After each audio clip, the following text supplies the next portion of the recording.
Así es, iniciamos este programa y le doy la bienvenida a mis invitados de hoy, los abogados Alejandro Pérez Saldaña, a mi derecha, a su izquierda de sus televisores, y el abogado Roniel Ortiz. Buenas noches, Fernando. Buenas noches a ambos, gracias por su audiencia. Iniciamos entonces con lo que debe ser o lo que ha pasado en la audiencia hasta ahora. Pues ha habido mucho ruido y pocas nueces. ¿Por qué? Porque se ha hablado mucho de estos 6 querellantes, pues trataron de ampliarse, se mantuvieron en 6, Roniel, y ahora está la famosa historia de los cuadernillos y que el abogado Carrillo pues ha dicho que no ha tenido el suficiente tiempo para leer estos 7 cuadernillos. Y la pregunta es, ¿hay o no audiencia mañana? Bueno, nosotros, a través del licenciado Carlos Carrillo, se hizo una petición escrita a la oficina judicial solicitando que se prorrogase el tiempo de lectura de los cuadernillos, toda vez que él no ha podido terminar. Son situaciones que no son tan fáciles de digerir, porque él tiene que mentalizar o grabar en su disco duro interno todos los detalles para poder transmitírselo a unos peritos que tenemos nosotros que van a hacer un peritaje con relación a temas técnicos de esa prueba o elementos de convicción. Porque casi se le prohíbe al abogado Carlos Carrillo incluso hablar con el propio expresidente Martinelli de lo que hay en esos cuadernillos. Bueno, el magistrado fue claro y estableció que en virtud de que Ricardo Martinelli goza o vino a Panamá tratado con reglas de especialidad, él recomendaba que no tuviese conocimiento de lo que tuviese establecido o impreso en esos cuadernillos, y determinó que yo considero que es hasta injusto la forma como se hizo, porque somos un equipo de defensa. O sea, analizar todos estos cuadernillos que fueron extraídos con tiempo, con anticipación, sin la presencia de la defensa, para leerlos así en el poco tiempo que se dan. El magistrado Mejía fue bastante claro y al final la audiencia dijo que le daba estos días para que pudiera leer. Él va a la hora que le dicen, pero le advirtió que si necesitaba más tiempo, así lo hiciese saber al tribunal. El licenciado Carrillo así lo hizo. Solamente estábamos esperando que ellos nos comunicaran de que se propone la audiencia para otra fecha y nosotros poder continuar. Ok, una audiencia donde pues se reitera, no hubo imputación. Ricardo Martinelli ya dejó pues hace más de un mes de ser diputado del Parlacén y se mantiene en la competencia. Bueno, es lo más enredado de todo esto. Mira, aquí ha habido tantas violaciones al debido proceso. Nosotros estamos seguros que el trabajo que venía haciendo todo el equipo de defensa desde el principio, el análisis de las pruebas, las objeciones, el análisis de todo este expediente, de cómo se manejó todo esto. Dentro del mismo equipo existimos abogados como el licenciado Alejandro Pérez, mi persona, la licenciada Polo, que hemos trabajado el caso desde donde realmente inició y hemos venido advirtiendo las violaciones que se vinieron dando desde un principio. Este es un caso que es una compulsa de copia. Se violaron flagrantemente un montón de situaciones, se inventaron figuras como la imputación complementaria, que hasta el día de hoy no existen absolutamente ningún sistema penal acusatorio donde impera ese sistema. Creo que Panamá era el último, nos copiamos mal. Y yo escucho a fiscales, a jueces, a expertos en el sistema penal acusatorio establecer cada día su asombro de ver cómo esto se ha venido manipulando, cómo se han cambiado las reglas del juego, cómo tenemos una persona acusada sin haber sido imputada, que es una situación de que cuando se hace la imputación es que se da la vinculación de la persona al proceso y le permite al equipo de defensa llevar a cabo acciones, practicar diligencias, observar los procedimientos que se utilizaron en la obtención de todas y cada una de las pruebas. Esa etapa no se dio. Sí. Entonces, de igual forma, se estableció que en este sistema, que no solamente rige para Ricardo Martinelli, sino que rige para todos los diputados de la Asamblea de Diputados, bueno, y los del Parlacén, y todo aquel aforado como magistrado que le toque ir a juzgarse. Exactamente. A la Asamblea. Entonces resulta ser que a estas personas simple y sencillamente se les quita ese pedazo, que es la imputación, que es para nosotros una etapa importantísima, de mucho provecho, que se dan plazos de aplicación de medidas. Sabíamos, y lo establecimos así, de que Ricardo Martinelli estaba bajo una medida de detención preventiva en los Estados Unidos por casi 12 meses. Por eso pedimos nosotros que se cambiara la medida, claro, porque el sistema no establece de que no puede excederse de 1 año el tiempo de una atención preventiva. Y acá vemos que esto va galopando, violando toda clase de principios y garantías, como el derecho de defensa, que lo establecimos. Yo escuché la exposición del magistrado en la televisión, porque ese día no estuve ahí, pero que el que me diga a mí que el derecho de defensa no se violó, realmente lo conmino a que vuelva a la universidad, lea los convenios internacionales que reglamentan lo que es el derecho de defensa de una persona vinculada a un proceso. Alejandro, sin lugar a dudas, el presidente se ha violado incluso su salud y su propio físico. Yo creo que queda en la mente de todos los panameños aquella frase: el señor Martinelli se puede morir hoy, o que lo de diarrea era verdad. Es decir, una forma de denigrarle ha sido reiterada. Sí, esas intervenciones fueron totalmente desafortunadas por parte del magistrado Jerónimo Mejía. Primero porque él es magistrado de garantía. Claro. ¿Qué es un magistrado de garantía? Le tiene que garantizar los derechos fundamentales al procesado. Y hemos visto que el magistrado de garantía parecía un fiscal adjunto y tratando de una forma, diría yo, hasta soez a los miembros del cuerpo médico. Yo siento también que ya está debidamente documentada todas las patologías que tiene Ricardo Martinelli. Él aparentemente es un hombre que se ve bien, pero Ricardo Martinelli tuvo una operación de corazón. Ricardo Martinelli tiene una insuficiencia cardíaca comprobada. Ahí están los exámenes que van a aparecer en la audiencia para solicitar la fianza de excarcelación. Ricardo Martinelli tiene permanentemente taquicardia. Ayer y antes de ayer tuvo un faracho, como decimos nosotros los panameños. Tuvo que ir al Hospital Santo Tomás. Ayer tuvo que ir, ayer fue al Hospital Santo Tomás, pero anteayer no fue. Y sencillamente es el estrés de estar aislado en la cárcel, es el estrés de estar acosado por las autoridades del recinto carcelario y por la Policía Nacional y los agentes del DIP, porque el DIP está presente. Miren, yo fui viceministro de Gobierno y Justicia y siempre entendimos que la seguridad periférica, la de afuera, le correspondía a la Policía Nacional y la seguridad interna a los custodios. Sin embargo, Ricardo Martinelli tiene policías al lado de la puerta de él y tiene agentes del DIP mandados por Rolando López Pérez Picuiro para que permanentemente estén acosando. Él está aislado, sí es cierto, está en una casa, pero rodeada de cerca, con un candado en la puerta, y entonces a él lo tienen totalmente marginado. Él no puede ir a misa y a profesar su Pero no hay un derecho a los detenidos exactamente. Hay un derecho y también hay sanciones. Eso es parte de la violación a la ley Mandela, que es un convenio internacional de Naciones Unidas donde habla de la forma en que hay que tener a los detenidos. Los abusos que se cometen, las torturas psicológicas. Mira, esta gente del recinto carcelario, el ministro de Gobierno y Justicia y Rolando López Pérez no entienden que cuando le violan estos derechos a Ricardo Martinelli y le privan de una serie de derechos estando detenido, ellos no saben que la condena es de 8 a 15 años de prisión. Es de 8 a 15 años de prisión. Entonces, Ricardo Martinelli está siendo perseguido, acosado, aislado. Y es un estrés permanente el que vive, y ese estrés en cualquier momento, mira, el estrés causa padecimientos cardíacos. Entonces, estás hablando de una persona que tiene una insuficiencia cardíaca, que es una persona que tiene arritmias, una persona que sus laboratorios, los exámenes de laboratorio han expresado que los niveles para producir un nuevo infarto, esos niveles están al tope. Entonces, ellos siguen, ¿no? El acoso. Tú lo ves incluso cuando él sale de un cuarto que está ahí en la corte hacia el salón de audiencia, cómo lo empujan.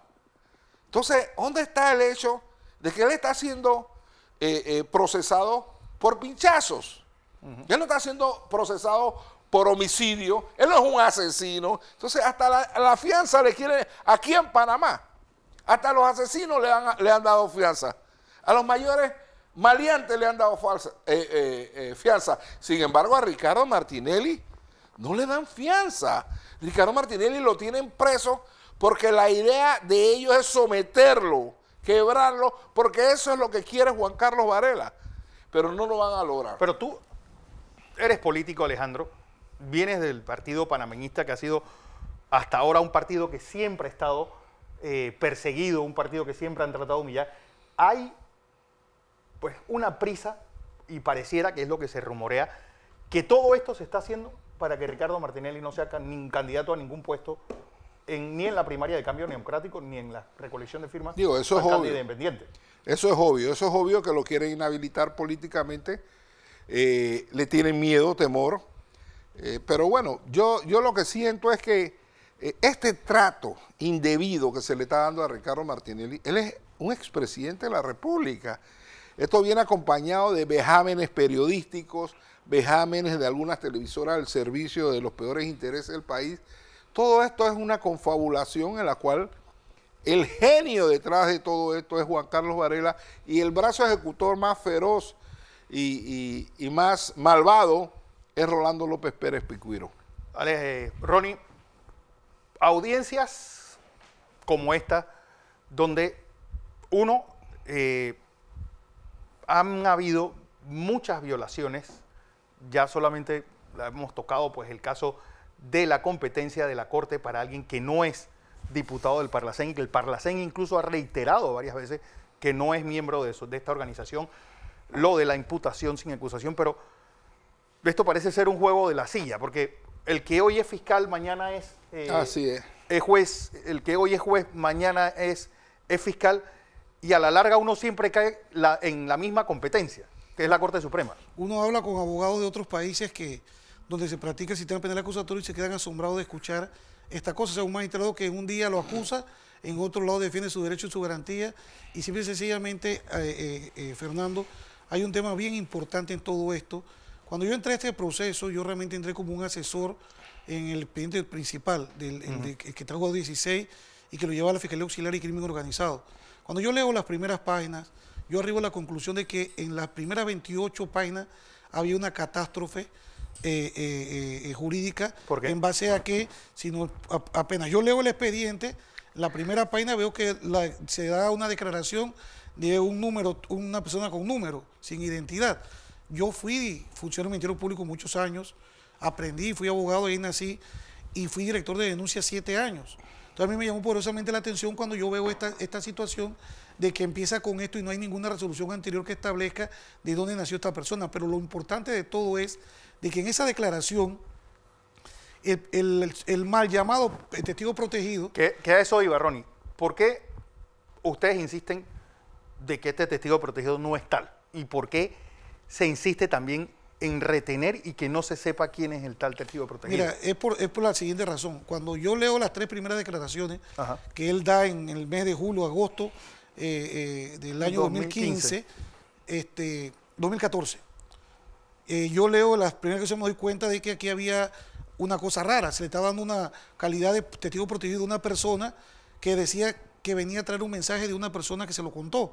Pero lo importante de esa primera declaración, Fernando, es que ahí se establece que dentro de las personas pinchadas estaba el magistrado Ayú Prado y estaba el magistrado Benavides. A mí me llamó poderosamente la atención este tema porque el caso donde se habla del magistrado Benavides, sí, eso hay un proceso caminando donde él renunció a ser magistrado y se fue a la justicia común y corriente ordinaria, y ese caso ha estado por ahí. Pero ese caso tiene muchas secuelas. Ese es un caso que habla de corrupción dentro de la misma Corte Suprema de Justicia, porque hay una persona que habló y estableció cómo y dónde y a qué oficina se llevaban los expedientes de la Corte para hacer los fallos. Entonces ese es un tema que han manejado con pinzas y con guantes de seda y que hay que prestarle bastante atención. También dice la persona esta de que habían otros miembros más de la Corte Suprema de Justicia pinchados, pero que en ese momento no recordaba los nombres. Esto es bien delicado, Fernando, ¿por qué?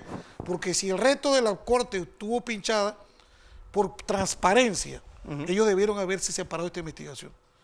Y que fuera el tribunal. Y que fuera los suplentes inferior, o un tribunal distinto que viese esto. Por eso que yo daba fe a que la Corte por respeto a la ley, por respeto a los tratados, por respeto a todo, al debido proceso, se iba a despojar de esa competencia, porque realmente yo veo todos los noticieros y veo cómo desde algunos noticieros mañaneros se dice lo que se tiene que hacer y lo que no se tiene que hacer, y la Corte, que esto es un peligro para la justicia, agarra y toma la decisión en base a las presiones que le ejercen estos grupos de poder, ¿no?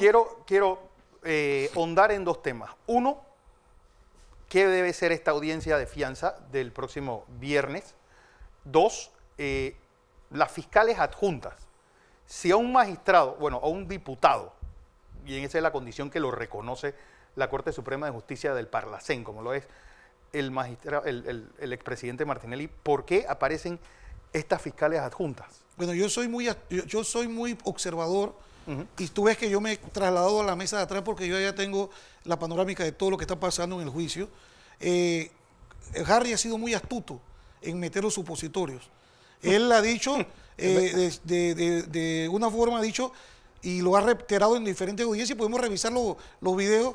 Él ha dicho, la Fiscalía Anticorrupción hizo una excelente investigación. Eso es un estribillo que él ha utilizado, sí, para cubrir su incapacidad investigativa, porque él no investigó. Él lo que hizo fue ratificar personas de declaraciones que habían dado en otros expedientes, y solamente tratar de meter temas relacionados a Ricardo Martinelli. Y hago la salvedad, Fernando, de que Ricardo Martinelli aparece en este expediente es porque Bernal, el profesor Miguel Antonio Bernal, pone una querella que se la recibe la Fiscalía de Crimen Organizado, que no es competente para recibir una querella de esta magnitud, precisamente porque se trataba de un diputado del Parlacén. Eso no se debió haber recibido y se debió haber mandado a la Corte para que la oficina judicial la recibiera, como debe ser la ley en particular. ¿Qué resulta ser? De igual forma, Harry, creo que hace 2 audiencias más atrás, o 3 audiencias, pone a hablar a una de sus funcionarias, porque ellas no son fiscales, esa figura adjunta en este proceso no existe. Este es un invento que solamente está en su cabeza. Este es el tercer invento. Pero ¿por qué esos inventos el fiscal de garantía es quien debe dilucidar? Si es el magistrado. El magistrado juez de garantía. Perdón. Bueno, él debe cumplir con su deber. Yo no espero más nada de lo que ha pasado. Yo hice una exposición del derecho de defensa, Fernando, presenté la documentación, formulario del sistema penal acusatorio, donde se establecía claramente que se le violó el derecho de defensa a Ricardo Martinelli. Esto no es necesario tener una audiencia para decir que se violó ese derecho. En el momento que se vulnera, es un derecho natural, que está establecido en pactos y convenciones, desde el momento que se da, y nosotros probándolo, eso está debidamente acreditado. Fiscales adjuntas no pueden existir. ¿Por qué? Porque en este caso, que es un caso, como yo llamo, un caso especial, el Pleno de la Corte Suprema de Justicia, al aprender conocimiento, nombró un magistrado juez de garantía, en este caso a Jerónimo Mejía, el magistrado Jerónimo Mejía, por respeto al cargo, y nombró como fiscal de la causa al magistrado Harry Díaz. Entonces, Harry Díaz, dentro del nombramiento que tiene y el que tiene Jerónimo Mejía, no existe que ellos tengan la potestad o el poder para poder nombrar absolutamente a ninguna persona. Entonces, decir que hay fiscales adjuntos, él trató de meter este gol. Ese gol fue tapado en su momento, haciendo ver de que podíamos revisar los cuadernillos durante las vacaciones del magistrado Harry Díaz. O sea, hubo una maniobra que yo sí le entendí, se las traslado a mis compañeros y les digo de que ellos sabían lo que estaban haciendo, tratando de cubrir el tema, porque no existe. Y yo le dije a mis colegas que vamos a pedir a la oficina judicial para que el Pleno de la Corte nos certifique si dentro de las resoluciones que tiene este proceso existe el nombramiento de algún fiscal adjunto. Vamos, me están pidiendo comerciales, voy a información comercial. Cuando regrese Alejandro Pérez, hablemos de esta audiencia de fianza, cómo debe ser y si debe dilucidarse o deslindarse inmediatamente. Información comercial. Y regresamos con este programa especial. Caso Ricardo Martinelli.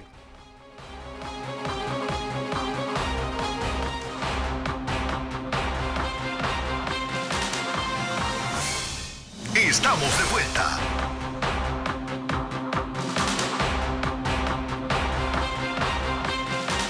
Este precedente de alterar la imputación bajo la excusa de que se trata de procedimientos especiales, abrigaría la posibilidad de que mañana el director de la Policía Nacional sea sacado de su cargo y ejecutado sin imputación. Que el presidente de la República, alterando el proceso democrático y poniendo en peligro el Estado de Derecho. Que un magistrado de la Corte Suprema de la Justicia sea sacado de su cargo sin hacer imputación. Que los directores de instituciones públicas sufran la misma consecuencia. A eso es lo que queremos apuntar. Si lo quieren hacer, háganlo sin mí. Lo que se llama aquí se ha traído como una sentencia. No lo es. Es un auto de segunda instancia del Pleno, cierto, pero como tribunal de apelación. Y ni siquiera está ratificado por la mayoría. Y en ese mismo proceso no actúan 9 magistrados, actúan 11. 9 conforman el tribunal de apelación.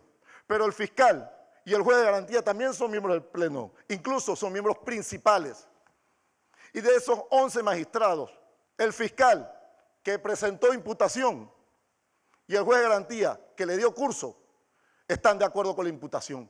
Conozco muy bien la posición que ha adoptado en aquel auto de segunda instancia, pero también sé y conozco, y quienes hemos estudiado Derecho conocemos su trayectoria y conocemos que usted es un hombre de derecho. Usted ha sido referente de los que hemos estudiado Derecho en este país. Y entendiendo eso, le pido, señor magistrado fiscal, magistrado juez de garantía, que cumpliendo con lo que establece el artículo 186, insto a la imputación, y no lo hice hoy, lo hice desde el 7 de octubre de 2015. Mis proposiciones hoy han sido coherentes con el comportamiento desplegado desde que inició esta causa. A nosotros se nos notificó la emisión de la querella, solo a mí y no a mis clientes, desde el día 7 de octubre de 2015. Por eso solicito, en base a esa disposición y el artículo 491, que se inste a la imputación, porque no habrá consecuencia distinta a que simplemente continuemos con la causa que hoy está aquí y dentro de 6 meses volvamos a la acusación y demos curso a todo, sin dar oportunidad a que dentro del expediente o después, fuera de él, se anule la decisión y ahí se genere la nulidad que tanto la comunidad ha repudiado. Bueno, hablemos de la fianza. Audiencia el próximo viernes en el Pleno, con el Pleno de la Corte Suprema de Justicia. Alejandro Pérez, la posibilidad de que esto llegue a buen puerto para el expresidente. Mira, si nosotros estuviéramos en un Estado de Derecho, si nosotros estuviéramos en un tribunal imparcial y objetivo, si nosotros estuviéramos ante un magistrado de garantía que salvaguardara los derechos fundamentales de Ricardo Martinelli Berrocal, si nosotros estuviéramos ante un pleno de la Corte que quiere impartir justicia, no condenar de todas maneras a Ricardo Martinelli, yo diría que había que conceder la fianza. La ley es muy clara, señala los parámetros mediante la cual se puede conceder una fianza de excarcelación y cuándo no se puede conceder. Los delitos por los cuales se acusan a Ricardo Martinelli, todos son excarcelables. Hay situaciones peores que la de Ricardo Martinelli, incluso casos de homicidio, donde se han dado fianza de excarcelación. Aquí hay gente acusada de narcotráfico, de robo a mano armada, de lesiones personales graves. Toda esa gente ha recibido fianza de excarcelación. Pero aquí hay un ingrediente más importante todavía. Es que Ricardo Martinelli tiene una serie de afecciones que encarcelado, detenido, aislado, lo único que se va a hacer es hacerle pueden más crear condiciones propicias para que su insuficiencia cardíaca lo afecte en el futuro. Entonces, hay tantos elementos favorables para la fianza que, repito, en un Estado de Derecho, él tiene derecho a que se le dé la fianza. Pero bueno, estamos, como dice un colega nuestro, estamos en un Estado salvaje y podemos esperar lo que sea. Si aquí se le inició un proceso sin levantar el fuero electoral porque era presidente de un partido, si aquí no se le imputó antes de acusarlo, si aquí se han violado casi todos los derechos que tiene Ricardo Martinelli, entonces yo realmente estoy muy pesimista de que se le va a dar fianza, a pesar de que en derecho corresponde una fianza. Otra cosa, Ronnie, que a los que somos legos en derecho nos llama mucho la atención, y es lo de que un grupo de personas pidan una indemnización económica por algo que supuestamente realizó el Estado. Claro que sí. Es decir, es algo que no me cuadra. Es como si todo aquel que es ministro tuviera que pagar de su propio pecunio cuando deja de serlo. Así es. Por algún tipo de lesión que se le descubra. Ronnie. Bueno, mira, en ese tema particular yo desde un principio sabía cuál era la tendencia de los supuestos, de algunos de los supuestos creyentes, ¿no? De las supuestas víctimas, estas que están en el juicio. Y yo siempre lo dije que era el objetivo de pedir dinero. Lo que pasa, Fernando, es que en efecto la ley establece que tú debes de pedir cuánto es el resarcimiento en caso de que la persona que se acuse sea condenada. Pero aquí se están adelantando al proceso y cuando se estableció cuál era la cuantía, establecieron exageradamente lo que estableció cada uno de ellos. Pero esto no es tan sencillo como yo pedir, como uno pedirle al genio de la lámpara maravillosa y que se te va a conceder el deseo que tú estás pidiendo. ¿Qué resulta ser? Hay que estudiar la situación económica de cada uno de estas personas que está pidiendo para saber cuánto él vale. Claro. Porque cada quien tiene un valor de acuerdo a sus ingresos, de acuerdo a lo que declaró de rentas, de lo que ha producido, por lo menos durante los últimos 10 años, claro. Y es en base a eso que se va a establecer una rata de qué es lo que le corresponde. En el caso de los niños, estos que fueron asesinados allá en San Carlos, que fueron 2 homicidios, tengo conocimiento de que la Corte estableció una indemnización de $100.000 por cada uno. Imagínate tú, un homicidio que se dio... Y lo paga la policía. Y lo paga la policía. Acá también, yo sé, ellos saben que al final del camino es muy difícil que ellos a Ricardo le arranquen un centavo, pero ellos están buscando la sentencia para poder ir a la etapa civil, a la etapa correspondiente, a que el Estado les pague esa plata particularmente. Eso es lo que están buscando.